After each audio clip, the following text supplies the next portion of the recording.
ಶಿವಮೊಗ್ಗ ಜಿಲ್ಲೆ ಸಾಗರ ತಾಲೂಕಿನ ಸಿಗಂದೂರು ತಾಯಿ ಚೌಡೇಶ್ವರಿ ಯಾರಿಗೆಲ್ಲ ಗೊತ್ತಿಲ್ಲ. ಬೇಡಿದ್ದನ್ನೆಲ್ಲ ಕೊಡುವ ಈ ತಾಯಿಯ ಬಳಿ ಬಂದು ತಮ್ಮ ನೆಚ್ಚಿನ ನಾಯಕ ಹಾಗೂ ಹಾಲಿ ಶಾಸಕನಿಗೆ ಸಚಿವ ಸ್ಥಾನ ಸಿಗಲೆಂದು ಅಭಿಮಾನಿಗಳು ತಾಯಿ ಸಿಗಂದೂರು ಚೌಡೇಶ್ವರಿಯಲ್ಲಿ ಪ್ರಾರ್ಥನೆ ಸಲ್ಲಿಸಿದ್ದಾರೆ. ಶಿವಮೊಗ್ಗ ಜಿಲ್ಲೆ ಸಾಗರ ತಾಲೂಕಿನ ಸಿಗಂದೂರು ದೇವಾಲಯದಲ್ಲಿ ಇಂದು ವಿಶೇಷ ಪೂಜೆಯನ್ನು ಸಲ್ಲಿಸಿದ ಕರೂರು ಹೋಬಳಿಯ ಕಾಂಗ್ರೆಸ್ ಮುಖಂಡರು ಹಾಗೂ ಗ್ರಾಮಸ್ಥರು. ಎರಡನೇ ಪಟ್ಟಿಯಲ್ಲಾದರೂ ತಮ್ಮ ನೆಚ್ಚಿನ ನಾಯಕ ಈಡಿಗ ಸಮುದಾಯದ ಮುಖಂಡರಾದ ಶಾಸಕ ಬೇಳೂರು ಗೋಪಾಲಕೃಷ್ಣರವರಿಗೆ ಸಚಿವ ಸ್ಥಾನ ಸಿಗಲೆಂದು ತಾಯಿಯಲ್ಲಿ ಪ್ರಾರ್ಥಿಸಿ ವಿಶೇಷ ಪೂಜೆಯನ್ನು ಸಲ್ಲಿಸಿದರು.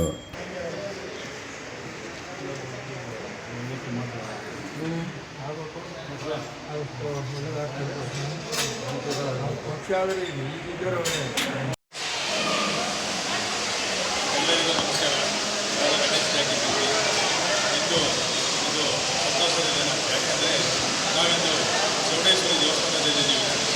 ಚೌಡೇಶ್ವರಿ ದೇವಸ್ಥಾನದಲ್ಲಿ ನಮ್ಮ ಕರೂರು ಹೋಬಳಿಯ ಕಾಂಗ್ರೆಸ್ ಕಾರ್ಯಕರ್ತರು ಮತ್ತು ಗೋಪಕ್ಷದ ಅಭಿಮಾನಿಗಳು ಎಲ್ಲರೂ ಇವತ್ತು ತಾಯಿ ಜಗನ್ಮಾತೆ ಚೌಡೇಶ್ವರಿಗೆ ಪೂಜೆ ಸಲ್ಲಿಸಲು ಬಂದಿದ್ದೀವಿ.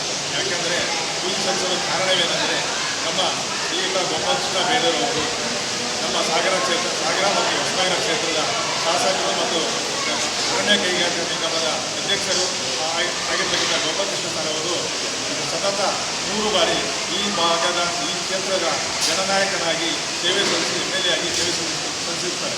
ಅವರಿಗೆ ಈಗ DK ಶಿವಕುಮಾರ್ ಸರ್ ಇವರ ಮುಖ್ಯಮಂತ್ರಿ ಸಂಪುಟದಲ್ಲಿ ನಮ್ಮ ಜನನಾಯಕರಾದ ಗೋಪಾಲಕೃಷ್ಣ ಬೇಳೂರು ಅವರಿಗೆ ಮಂತ್ರಿ ಸ್ಥಾನ ತರಬೇಕೆಂದು ನಮ್ಮ ಕರೂರು ಹೋಬಳಿಯ ಜನತೆ ಮತ್ತು ಅವರ ಅಭಿಮಾನಿಗಳು, ಅವರ ಕಾರ್ಯಕರ್ತರು ಇವತ್ತು ಸಿಗಂದೂರು ಚೌಡೇಶ್ವರಿ ದೇವಸ್ಥಾನಕ್ಕೆ ಬಂದು ಅವರ ಹೆಸರಿನಲ್ಲಿ ಪೂಜೆ ಸಲ್ಲಿಸಿ ಆ ತಾಯಿ ಜಗನ್ಮಾತೆ ಅವರಿಗೂ ಮತ್ತು DK ಶಿವಕುಮಾರ ಸಂಪುಟದಲ್ಲಿ ಮತ್ತು ರಾಜ್ಯ ಮತ್ತು ರಾಷ್ಟ್ರ ಮುಖಂಡರಿಗೆ ಕೊಡುವಂಥ ಶಕ್ತಿ ಕೊಡಲಿ ಅಂತ ತಾಯಿಯಲ್ಲಿ ನಮ್ಮ ಕರೂರು ಹೋಬಳಿಯ ಎಲ್ಲ ಕಾರ್ಯಕರ್ತರು ಗೋಪಕ್ಷ ಅಭಿಮಾನಿಗಳಿಂದ ಚೌಡೇಶ್ವರಿ ತಾಯಿಗೆ ಪೂಜೆ ಸಲ್ಲಿಸಿದ್ದೇವೆ. ಯಾಕೆ